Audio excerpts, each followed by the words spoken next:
Kalau kata adiknya Mbak Nenada, katanya si Reza itu nggak dibeda-bedakan. Dari pendidikannya aja udah beda, dari perlakuan neneknya atau maknya ke dia udah beda. Kalian nonton nggak sih apa namanya itu, klarifikasi atau pernyataan gitu ya dari sepupunya Nek Rati atau Ibu Rati.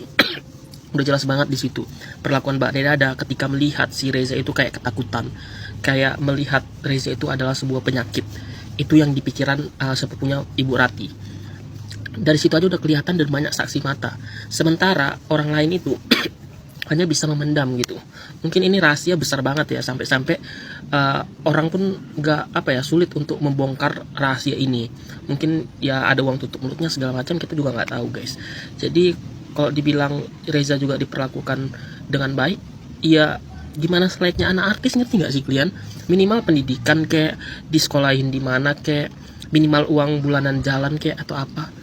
Ini kok kayak segitunya banget, hilaf sampai 24 tahun gitu. Ya udah, sekarang itu udah nggak ada waktunya lagi untuk bersembunyi, ngerti nggak sih kalian? Jumpai anaknya, ngobrol, peluk, kayak rekonsiliasi, pemulihan antara ibu dan anak. Udahlah, yang lalu biarlah berlalu, kita cari yang baru.